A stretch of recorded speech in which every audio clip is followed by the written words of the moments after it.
पिछली वीडियो में हमने प्राणियों में अनुकूलन देख रहे थे। सबसे पहले जलीय प्राणियों में देखा, फिर वन में रहने वाले प्राणियों में देखा, फिर उसके बाद मरुस्थलीय प्राणियों में अनुकूलन देखा। आज हम लोग हिम प्रदेश में यानी बर्फीले प्रदेश में पाए जाने वाले प्राणियों में अनुकूलन देखेंगे। अब बर्फ़ तभी समझ में आ रहा है कि वहाँ पर ठंडी रहती है, बर्फ़ से बचना है तो शरीर में क्या क्या परिवर्तन हो जाएंगे। तो वहाँ पर रहने वाले पहले प्राणियों के नाम देखते हैं। सबसे पहले याक, जो एकदम बाल वाला रहता है। ध्रुवीय भालू, सफ़ेद रंग का भालू। सफ़ेद लोमड़ी, पर्वतीय भेड़, रूपहली लोमड़ी, हाँ एकदम चमकदार चांदी जैसी दिखती है वो लोमड़ी। साइबेरियन हस्की, कुत्ता बाल वाला। हिम तेंदुआ। तो ये ऐसे कुछ प्राणी हैं जो बर्फ़ में पाए जाते हैं। इन प्राणियों में ऐसा क्या अनुकूलन पाया जाता है जिसके कारण ये वहाँ पर रहने के लिए अपने आप को अनुकूलित कर लेते हैं। सबसे पहले इन प्राणियों की जो त्वचा होती है, इन त्वचा पर जो है घने बाल पाए जाते हैं। बाल होने के कारण जो है वहाँ पर ये अपना बर्फ़ में रहते हुए आसानी से अपने शरीर को ठंडी से रक्षा कर लेते हैं। आपने देखा होगा पेंगुइन पक्षी जो अंटार्कटिका है ना, जहाँ बर्फीले प्रदेश है वहाँ पाई जाती है। अब इसमें क्या अनुकूलन पाया जाता है? देखो इस प्रकार ऐसे ऐसे करके पैर करके चलती है वो, पूरे सफ़ेद के सफ़ेद एक साथ रहते हैं। सफ़ेद क्यों होते हैं उन लोग? सफ़ेद रहने के कारण क्या होता है, बर्फ़ भी सफ़ेद, उन लोग भी सफ़ेद, जिसके कारण उनकी रक्षा हो जाती है। सब ग्रुप में ही चलते हैं एक साथ। इस प्रकार ग्रुप में चलने के क्या कारण क्या होता है कि ठंडी से गर्मी लगती है। एक साथ रहते तो चिपक के तो गर्मी लगती है, इसके कारण वहाँ के ठंडी से उन लोग मुकाबला कर सकते हैं। और छोटे छोटे जो उनके बच्चे रहते हैं उनसे भी उन पेंगुइन की रक्षा हो जाती है। तो इस प्रकार जो है वहाँ पर पेंगुइन भी एक ऐसा पक्षी है जो अंटार्कटिका में पाया जाता है, जो बर्फ़ में रहने के लिए अपने आप को अनुकूलित कर लेता है। उसके बाद देख रहे हैं हम लोग वायवीय प्राणियों में अनुकूलन। वायवीय प्राणी यानी जो हवा में उड़ने वाले प्राणी, वायवीय प्राणी। अब वायवीय प्राणी में जितने भी हमारे पक्षी हैं, हाँ कबूतर, चील, कौवा, जितने भी प्राणी हवा में उड़ने वाले हैं उनमें कौन सा अनुकूलन पाया जाता है? इनका शरीर कैसा होता है? शुंडाकार होता है। शुंडाकार होने के कारण क्या होता है, हवा का मुकाबला आसानी से इन लोग सहन कर सकते हैं। इस प्रकार चोंच होती है। और उड़ने के लिए इसमें क्या होते हैं, पंख होते हैं। इस प्रकार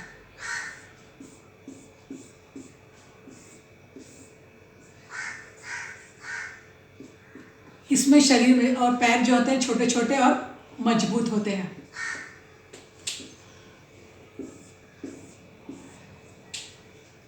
इनके शरीर के अंदर हवा की थैलियाँ पाई जाती है। हवा की थैली के कारण जो है इनका शरीर एकदम हल्का रहता है और ये आसानी से उड़ सकते हैं। उड़ने के लिए इनमें पंख पाए जाते हैं।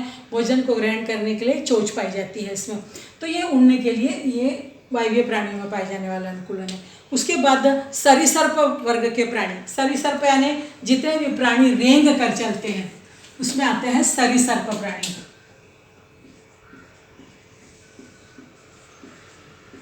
सरीसर्प रेंग कर चलने वाले। अब सरीसर्प में रेंग कर चलने वाले कौन है?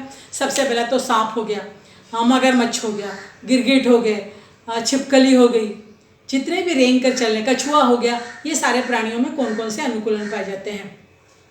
तो इन प्राणियों में जो है चलने के लिए, अब सभी प्राणी जो है रेंग कर चलते हैं, तो रेंग कर चलने के लिए इनमें विशिष्ट प्रकार का अनुकूलन पाया जाता है। सांप में देखा होगा आपने, उनके शल्क पाए जाते हैं। साथ ही साथ इसमें रेंगने के लिए इसमें अंदर की ओर सीटा जैसी रचना होती है जो इसको शरीर को आकुंचित और प्रसारित करता है, जिसके कारण वो आगे की ओर रेंग कर चलता रहता है।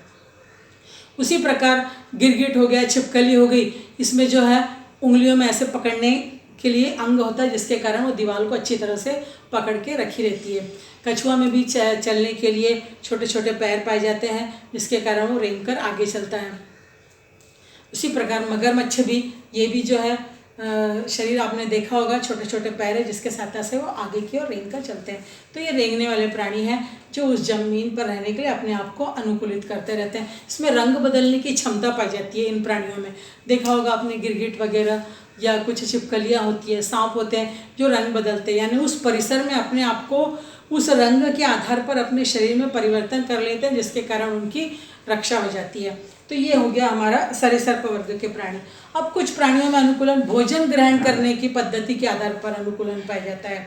अब भोजन ग्रहण करने के आधार, अब जैसे सांप देखा होगा, सांप जो है किसी भी प्राणी को निगल लेता है, यानी अगला क्या हो गया हमारा, भोजन ग्रहण करने की पद्धति के आधार पर अनुकूलन। सबकी भोजन ग्रहण करने की पद्धति अलग अलग है। सांप जो है अपने भक्ष्य को सीधा पूरा का पूरा निगल लेता है। उसी प्रकार मेंढक देखा होगा आपने, मेंढक में जो है ऐसे जीभ होती है, लेकिन कैसी जीभ है उसकी, फोल्डिंग जीभ है वो, यानी कोई भी कीटक या मच्छर देखो उसके सामने आता है तो जीभ इस प्रकार मुड़ी रहती है, ऐसे सामने की ओर फेंकता है और कीटक उस पर चिपक जाता है और उसको अंदर ग्रहण कर लेता है। यानी इस प्रकार ये लंबी जीभ रहती है, जैसे ही कोई कीटक इस पर बैठता है तुरंत जीभ ऐसे अंदर की ओर चली जाती है, तो उसमें इस प्रकार की जीभ पाई जाती है। फिर तितलियाँ देखी होंगी आपने, तितली में जो है छोटी सी पतली, जैसे मच्छर का देखा होगा आपने, एडवर्टाइज वगैरह में दिखाता है, अपनी जो सूंड है पतली सी वो शरीर के अंदर प्रवेश कर देते हैं, या तितलियाँ जो है फूल के अंदर अपने सूंड को अंदर प्रवेश करती है जिसमें से फूलों का रस ले लेती है, मच्छर जो है खून को ग्रहण कर लेते हैं इस प्रकार। उसी प्रकार कुछ पक्षी होंगे, चोंच देखी होगी, कुछ की छोटी चोंच होती है, कुछ की लंबी चोंच होती है, मजबूत चोंच होती है। कठफोड़वा की देखी होगी आपने, लंबी चोंच होती है जो लगातार लकड़ी को जो है ठक ठक करके ठोकता रहता है और उसमें जो कीड़े वगैरह घुसे रहते हैं उसको निकाल कर खाता रहता है, तो ये उसमें पाए जाने वाला अनुकूलन है। गिद्ध वगैरह, चील वगैरह को जो है प्राणियों के मांस को चीर फाड़ना है तो उनकी चोंच जो है नुकीली होती है, जिसके कारण वो आसानी से भक्ष्य को अपने चीर कर या फाड़ कर जो है खा सकते हैं। तो ये प्राणियों में जो है भोजन के अनुसार पाए जाने वाला अनुकूलन पाया जाता है। उसी प्रकार कुछ प्राणियों में परिसर में रहने के आधार पर अनुकूलन पाया जाता है। अब परिसर में रहने के आधार पर कैसे, अभी मैंने बताया था कि कुछ मेंढक जो है अपने को उस वातावरण के अनुसार अपना रंग चेंज कर लेते हैं। कुछ गिरगिट होते हैं वो भी अपना रंग परिवर्तित कर लेते हैं। मेंढक हो गया, गिरगिट हो गया, सांप हो गए, ये जो है हरा, यदि घास पे है तो वो हरे रंग के बन जाते हैं, ज़मीन वाली जगह पर है तो वो अपना थोड़ा सा चॉकलेटी कलर का ले लेते हैं, दीवार पे है तो थोड़ा सा लाइट पीला कलर। तो अपने परिसर में रहने के लिए, अपनी रक्षा शत्रुओं से करने के लिए उनके शरीर में ये अनुकूलन पाया जाता है। तो अपने परिसर में जीवित रहने के लिए वो अपने शरीर में ऐसा रंग परिवर्तन कर लेते हैं जिससे उनकी रक्षा हो जाती है। तो इस प्रकार हमने ये आज प्राणियों में अनुकूलन देखा। कितनी देर है?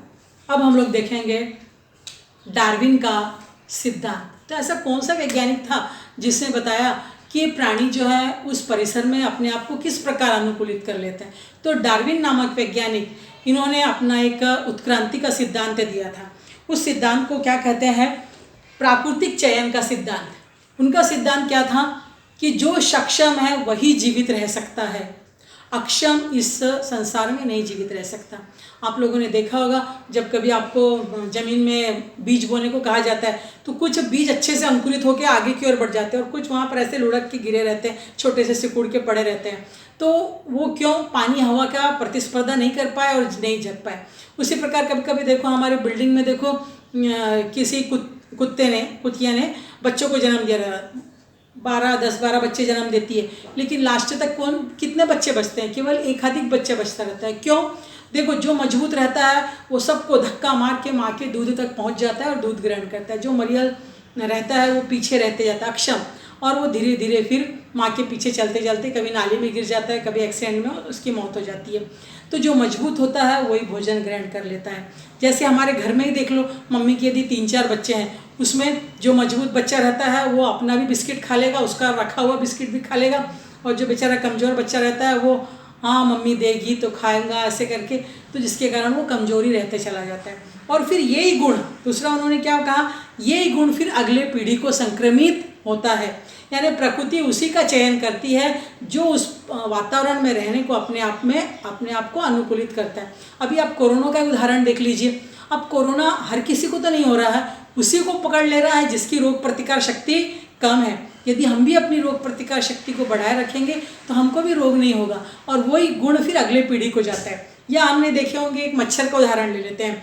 पहले ज़माने में मच्छर केवल DDT का छिड़काव करने से मर जाते थे, लेकिन अब हम लोग वो गुड नाइट वगैरह लगाते हैं, कितनी सारी अगरबत्तियाँ लगाते हैं। हाँ, कुछ जो DDT से थे वो मर गए, और जो बच गए DDT से मुकाबला करके वो अगली पीढ़ी में अपना गुण दे दिए, तो आप कितना भी पाउडर छिड़को उनको कोई प्रभाव नहीं पड़ता है। उसी प्रकार कुछ गुड नाइट से मर गए, जो नहीं मरे वो अगली पीढ़ी को अपना गुण दे दिए, तो अब वो गुड नाइट भी लगाएंगे तो वो मच्छर नहीं मरते। तो डार्विन ने यही उत्क्रांति का सिद्धांत दिया कि जो सक्षम है वो जीवित रहेगा, और वो जो जीवित रहने का गुण है वो अपनी अगली पीढ़ी को संक्रमित करेगा। ये गुण जो है डार्विन ने बताया था। तो ये डार्विन का उत्क्रांति का सिद्धांत या प्राकृतिक चयन का सिद्धांत कहते हैं।